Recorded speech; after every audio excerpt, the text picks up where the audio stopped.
The outbreak of violence in Gaza by Israel resumed its destructive military action, presumably against Hamas, but in effect against the long suffering, defenseless people, the Palestinians.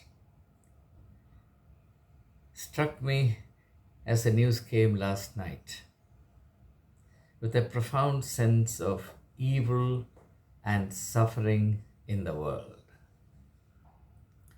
As all of us know, the one issue that has engaged human attention in a very consistent and obsessive manner throughout history, and particularly in modern times, is this hard and harsh reality of suffering and the evil it denotes.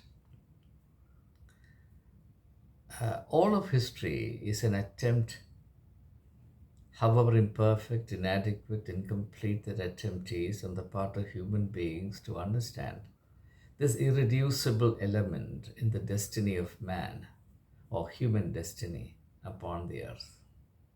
Why do we suffer? Why do we enjoy inflicting suffering on others?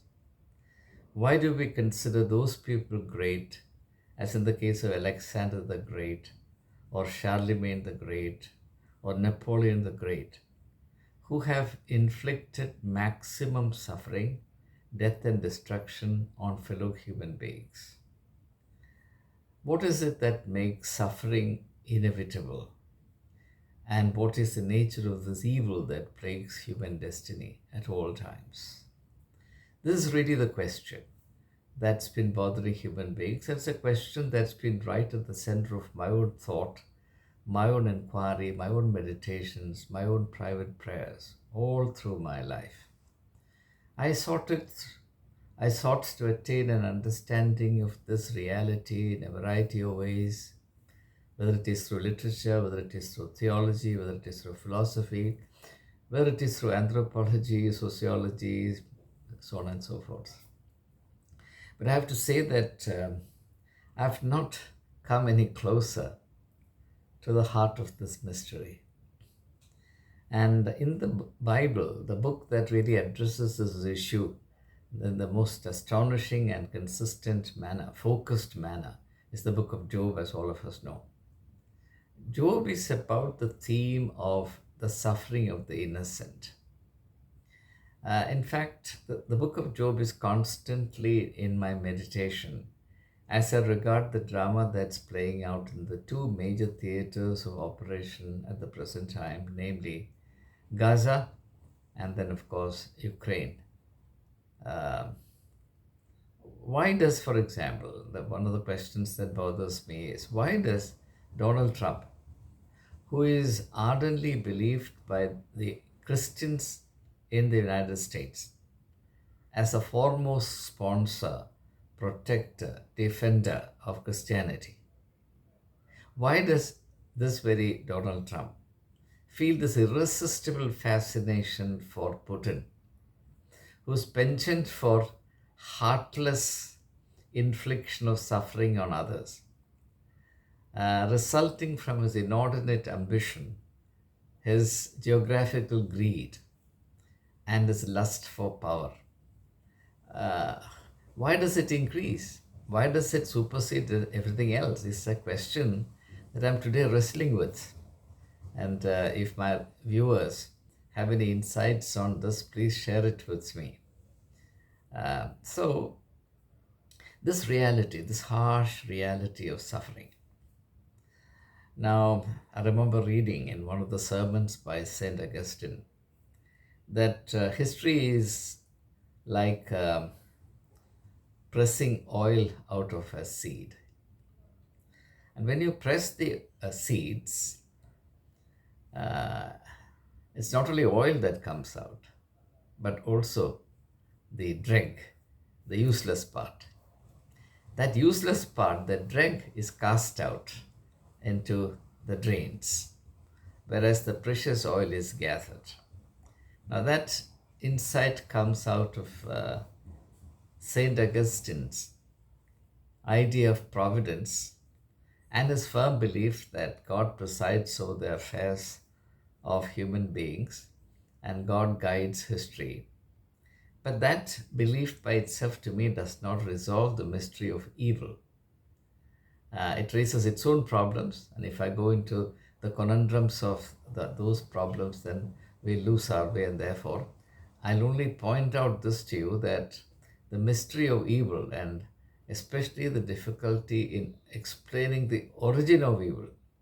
Did evil originate in God Himself? Is God Himself the source of good and evil? Is a question that has engaged theological as well as philosophical attention for a long period of time. And the jury is still out on this. This issue has not been settled, and I doubt if this issue will ever be settled. Be that as it may, at this time, when human suffering seems to peak and that no end seems to be in sight, my mind gets increasingly focused on the reality of this darkness, this penchant for evil, this sadistic delight in inflicting suffering on others as well as enjoying the suffering inflicted on others, as constituting somehow an irreducible aspect of human nature, is beginning to prove very obsessive. I cannot get it out of my mind, and that's the reason why I thought I would make a brief video on this. As I reflect on this reality, and I'm totally convinced that all religions in the world have arisen, either in part or in whole, out of man's engagement with this question and his imperative need to resolve this mystery one way or another. And various religions have arisen, but the problem still remains. And therefore, looking back, what I have been able to gather so far, I would like to share with you very briefly, as simply and briefly as I can.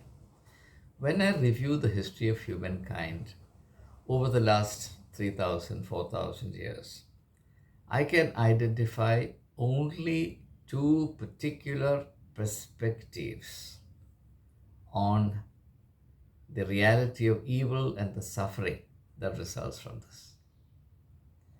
Again, I have to admit in humility that I don't pretend to know everything in this respect.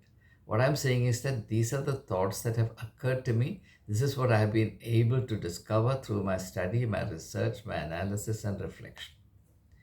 The two very distinctive, important, significant perspectives on human suffering. One is the Greek myth of Prometheus. Prometheus was one of the titans, and out of love for humanity, he stole the secret of fire from gods and imparted it to humankind, for which offense he was punished by the irate or angry gods, and he was tied to the rocks at the Caucasus and made to suffer in an unending manner. Vultures were made to prey on his liver, and his liver was continually replenished so that there will be no end to his suffering. Now, here is a very thought provoking myth. It's a myth, it's not a historical event, it's a myth. But this myth seeks to interpret suffering in a certain manner, particularly interpret suffering in a positive manner. The tremendous insight in this myth is that suffering is basic to any undertaking that seeks to serve and improve humanity. The crime for which Prometheus was punished in such a cruel and prolonged manner was a crime of loving humanity to the point of imparting to them the secret of fire. And all of us know from anthropology that the discovery of the secret of fire constitutes a very significant moment in the evolution or the progress of humankind. its significance cannot be exaggerated. So Prometheus has to pay a tremendous price for rendering such human service to humankind. So the insight here is that's impossible. It is impossible to undertake significant enterprises that has universal significance, positive, affirmative significance for humankind as a whole, cannot be accomplished and undertaken and accomplished without the willingness to suffer, and suffer in the most extreme manner, which also implies, therefore, a very positive and affirmative attitude to human suffering. Clearly, in this instance, suffering is not seen as unmitigated evil. Suffering is seen as the womb of ultimate good. Which brings me to the second important way or perspective on human suffering and evil, which is the Judeo Christian way of understanding it, at the center of which stands the cross of Jesus Christ. The cross is the price that Jesus paid in order to help humanity, to lead them out of a state of degradation, to kindle a new hope in humanity, and to sow the seeds of faith in humankind, the faith that would enable them to rise above the given and to look forward to a far higher and nobler state of life. And that is the vision of the kingdom of God, at the heart of which stands the transformed human being, or the transformation of human nature, by which every individual becomes a new creation. So here again, the pattern that we found in the myth of Prometheus recurs, repeats itself. Jesus here becomes the counterpart of Prometheus. He suffers for no fault of his. He did not suffer because he did something that would benefit himself.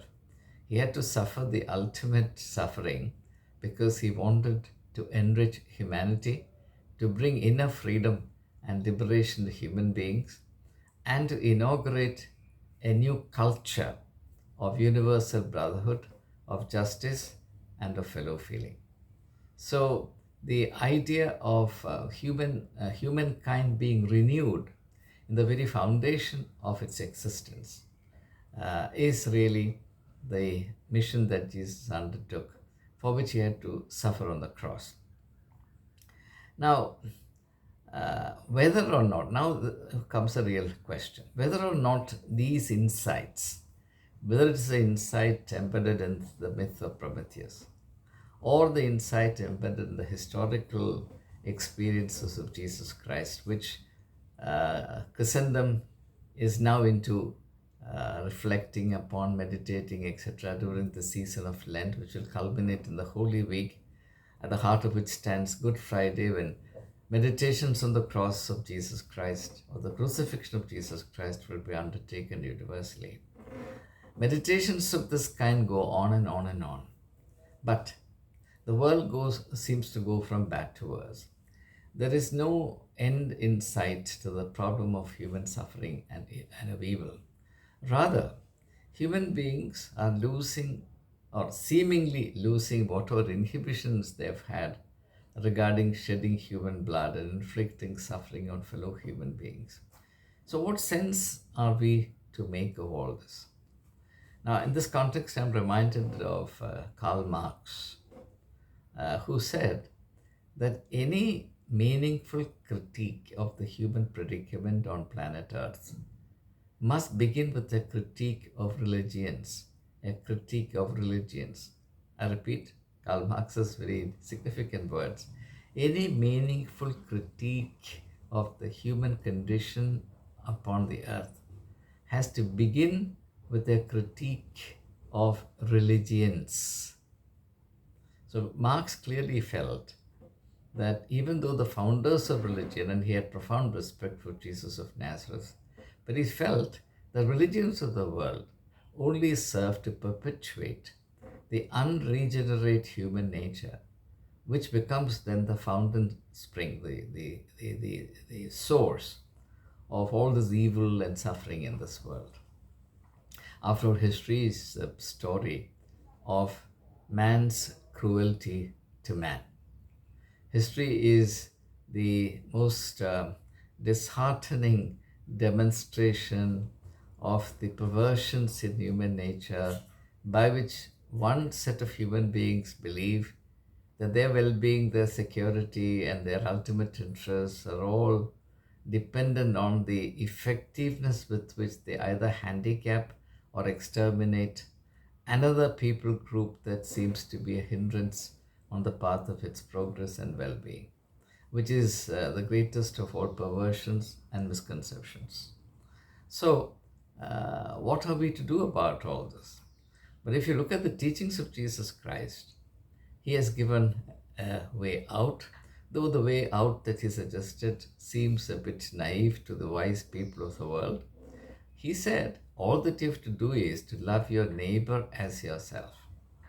The one thing that humanity has not been able to attain to this day, in spite of all the progress, intellectual, material, scientific, and whatnot, the one respect in which humanity has not progressed one bit is in respect of its ability to live peaceably with its neighbors.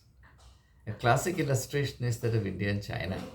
During the time of Pandit Jawaharlal Nehru, Nehru and Chow Enlai, who was the then Prime Minister of China, uh, seemingly out of good intentions, spent a lot of time together and evolved the five principles of peaceful coexistence, which is famously known as Panchatantra. Panchatantra, the five principles of peaceful coexistence.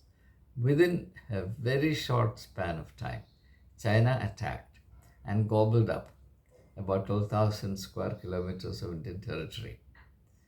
And if you spread your vision a little further and look at the various peace negotiation, peace treaties that have been negotiated and settled over a period of, say, 3,000 years, historians tell us that more than 5,000 such peace treaties, instruments of peace were evolved and signed, but none of them lasted more than 5 years.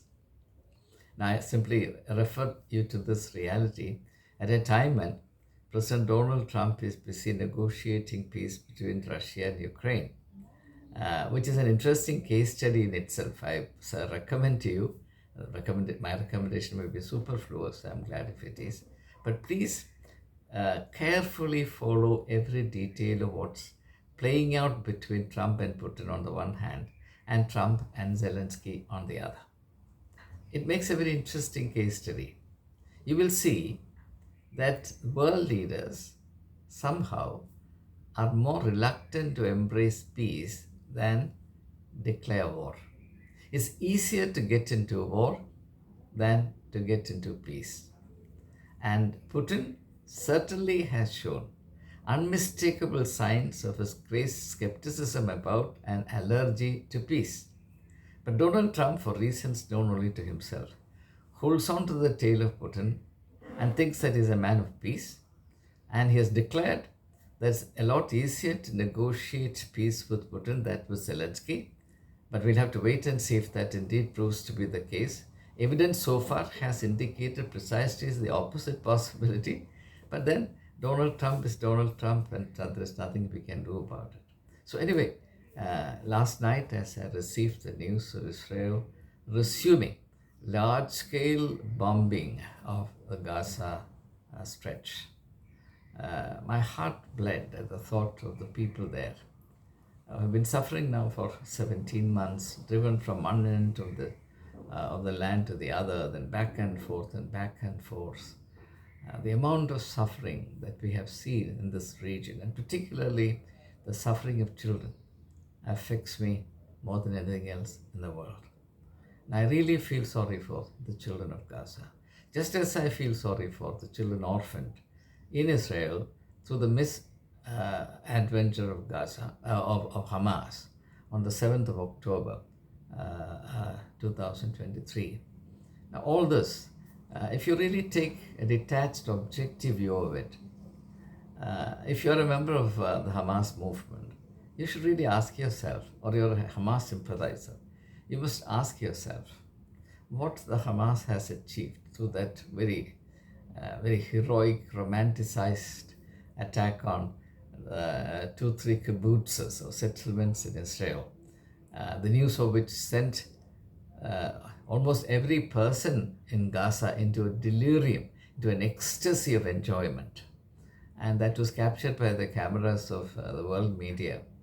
I thought that was diabolic. Not only the attack, but the kind of historical enjoyment and approval demonstrated so publicly by the people of Gaza. Uh, their gloating over the suffering of Jews, I thought was utter nonsense. It was subhuman. Equally subhuman, in my view, is the Israeli notion that they can live in peace only if the whole of Gaza is cleared and some 2.3 million Palestinians are sent into exile, a notion that unfortunately Donald Trump endorses for his own private reasons, whatever they be. I don't want to speculate on that at this moment. Now, when you consider all of this together, what idea of human nature do you arrive at?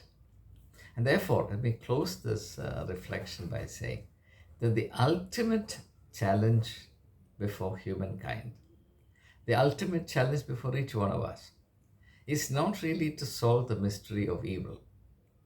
It is to ask if there is any way a dent can be made on human nature. Is it possible to improve human nature? Or are we doomed and destined to stay in this manner subhuman, a fertile ground for evil and suffering, and permanently disabled in respect of our capacity to love one another and to live peaceably with our neighbors? Well, there's a great deal more to be said about it. Perhaps I can safely leave the rest of the theological, commonsensical, as well as philosophical reflections on this theme to all of you, since we have been fellow travelers for long now and we are used to each other's vibrations and spectrums of thought. It's possible now for us to undertake this journey together, and let's share our views and insights. And that's the only way we have to educate each other. I remain eager to learn from each one of you, and so far, all of you have enriched me. All of you who have responded in a responsible and serious minded manner. A response is not just casting stones and issuing abuses, but anyone who has shared one thoughtful word has benefited me a great deal, and I stay grateful. So let's continue our journey of learning from each other and sharing our insights and experiences.